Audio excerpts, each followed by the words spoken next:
Praise the lord. ఈ రాత్రికాల ప్రార్థనలో ఏకీభవిస్తున్న ప్రతి ఒక్కరికి వందనాలు తెలియజేసుకుంటున్నాను. ప్రార్థించుకుందాం. పరిశుద్ధుడా, జీవము గల రాజా, కృపా సత్య సంపూర్ణుడా, మా స్తుతి పాత్రుడా, మా ప్రియ పరలోకపు తండ్రి, మీకే స్తుతులు స్తోత్రములు తండ్రి. దేవా, గడిచిన దినమంతా మమ్మల్ని కాచి కాపాడి నీ కృపాక్షేమములతో సంరక్షించిన మా ప్రియ పరలోకపు తండ్రి, మీకే స్తుతులు స్తోత్రములు. దేవా, ఈ శుక్రవారం రాత్రి మీ కృపగల హస్తములకు మమ్మల్ని అప్పగించుకుంటున్నాం తండ్రి.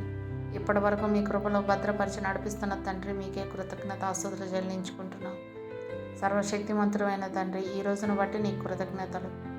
నీ దయతో, వెలుగుతో, నిరీక్షణతో, ధైర్య సాహసాలతో నింపబడడానికి మాకు మరో అవకాశం ఇచ్చినందుకు నీకు వందనాలు, స్తోత్రాలు తెలియజేసుకుంటున్నాను. మా చుట్టూ నిరంతరం నీ సన్నిధి ఉండడం అనేది మా మనస్సును, మా హృదయాన్ని, మా ఆత్మను, మా మొత్తం జీవితాన్ని ప్రకాశవంతం చేసి పోషిస్తుంది నాయన. మా ప్రయాణంలో కొనసాగడానికి నీవు మమ్మల్ని ప్రేరేపించి నడిపిస్తున్నావు. మా మార్గంలో బాధలు, కష్టాలు ఉన్నప్పటికీ మా జీవితం బట్టి మేము సంతోషిస్తున్నాం. అది జీవించడానికి యోగ్యమైన జీవితంగా ఉన్నట్టుగా భావిస్తున్నాం. తండ్రి, నీ ఎడల మా విశ్వాసాన్ని, నిరీక్షణను, ప్రేమను పెంచుకోవడానికి దయచేసి మాకు సహాయం చేయి. అలాగే నీవు మాకు అప్పగించిన ఈ జీవితానికి ఒక ఉద్దేశం, ప్రత్యేక అర్థం, పరమ దిశగా జీవించడానికి మాకు సహాయం దయచేయి. మా కుటుంబాన్ని, బంధువులను, స్నేహితులను కూడా ఆశీర్వదించు తండ్రి. మమ్మల్ని ఎప్పుడూ నీ వెచ్చని కౌగిల్లో భద్రపరచం తండ్రి.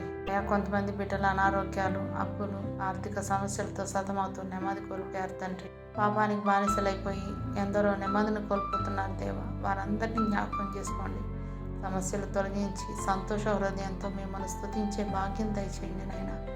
పాపంలో పడిపోయి పాడైపోతున్న వారిని పాపపు బంధకాల నుండి విడిపించి మీ సన్మార్గంలో నడిపించి నిర్మలమైన మనస్సు, నెమ్మది గల జీవితం అనుగ్రహించమని వేడుకుంటున్నాము నాయన. మా బ్రతుకును బాగు చేయగల బలవంతుడకు దేవుడైన మీకే స్తుతులు, స్తోత్రాలు తెలియజేసుకుంటున్నాను.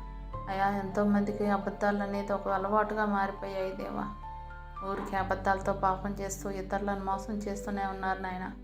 వారితో మాట్లాడండి. మాటల్లో నిజాయితీ, మనసులో యథార్థత కలిగి ఉండే బుద్ధిని పుట్టించండి నాయన.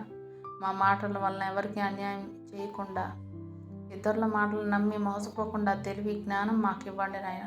క్రైస్తవులుగా మా మాట అవునంటే అవును, కాదంటే కాదన్నట్టుగా ఉండేలా చూసుకుంటూ మీ బిడ్డలుగా జీవిస్తూ మీకు మహిమ తెచ్చే ధన్యత ఇవ్వమని వేడుకుంటూ అబద్ధమాడని దేవుడైన నీకే స్తుతులు, స్తోత్రాలు చెల్లించుకుంటున్నాను.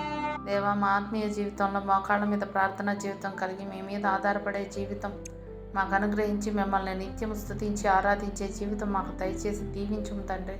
దేవా, ఈ రాత్రి మేము పడుకోబోచుండగా మా గృహంలో, మా పడకల చుట్టూ మీ దేవదూతలను కాపలా ఉంచి ప్రతి అంధకార దురాత్మ శక్తులను క్రీస్తు నామంలో లయపరిచి